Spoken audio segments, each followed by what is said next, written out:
பா, ஃப்ரெண்ட்ஸ் கூட வெளியே போறேன், காசு இருந்தா கொஞ்சம் கொடுங்க. இந்த செல்லம் பார்த்து பத்திரமா போயிட்டு வா. தேங்க்யூப்பா. அப்பா, ஈவினிங் நானும் வெளியே போகணும். ஃப்ரெண்டோட பர்த்டே பார்ட்டி இருக்கு, எனக்கும் காசு தேவைப்படுதுப்பா. அப்புறம் ஃப்ரிட்ஜ் மேல வைக்கிற எடுத்துக்கோ. அப்புறம் உங்களோட ஸ்கூட்டி வேணும்ப்பா. நான் வெளியே போறேன்னு சொன்னல, அப்பாவோட ஸ்கூட்டி எனக்கு வேணும். நீ உன் ஃப்ரெண்ட் யாராச்சும் ஒரு வச்சு அவங்க கூட போடி. அப்பாவோட ஸ்கூட்டி எனக்கு வேணும். இல்ல, நான் அப்பாவோட ஸ்கூட்டில தான் போவேன். எனக்கு வேணும்ன்ற. டேய், அதான் போறேன்னு சொல்றல, எடுத்துட்டு போட்டு விடு. தேங்க்யூப்பா.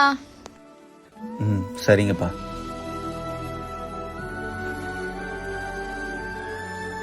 பா, உங்களோட பைக் இங்க வைக்கிறேன். அந்த கீ என்கிட்ட குறி, எனக்கு டைம் ஆச்சு, நான் கிளம்புறேன். டேய் இல்லடா, நான் இப்ப வெளியே போறேன். என் ஃப்ரெண்டு வினோத்தை நான் பைக் கொண்டு வர சொல்லியிருக்கேன், நீ கொஞ்சம் வெயிட் பண்ணு. சரிங்கப்பா. அண்ணே, ஏன்னா எப்போ பார் பையன்கிட்ட கோவமா பேசிட்டு இருக்கீங்க? கொஞ்சம் தன்மையா பேசலாம்ல.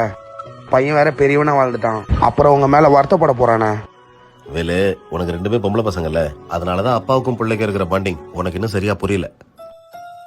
டேய் பாத்தியா, அப்பாக்கு உன் மேல பாசமே இல்ல, என் மேலதான் நிறைய பாசம். அப்படின்னு நீ நினைச்சுக்கிட்டு இருக்கியா? அவருக்கு உன்னை விட என் மேல தாண்டி பாசம் ரொம்ப அதிகம். நான் இப்படி பேசுறதுனால தான் மேல பாசம் இல்ல, நீ என் பையனும் என்ன நினைக்க மாட்டான். நம்ம இப்படி பேசுறதால நம்ம பையன் நம்மள தப்பா நினைச்சிருவானு அப்பாவும் என்னை பத்தி எதுவும் யோசிக்க மாட்டாரு. ஏன்னா நான் அவன் மேல எவ்வளவு பாசம் வச்சிருக்கேன்றதும், நான் அப்பா மேல எவ்வளவு பாசம் வச்சிருக்கேன்றதும் எங்க ரெண்டு பேருக்கும் நல்லாவே தெரியும். எந்த வீட்டுல தாண்டா அப்பாவும் பையனும் முகம் கொடுத்து பேசியிருக்காங்க? எல்லா இடத்துலயும் பையனுக்கு ஒரு தேவைன்னா அங்க அப்பா வந்து நிப்பாரு.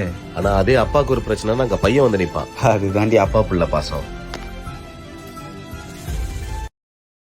Download ShareChat.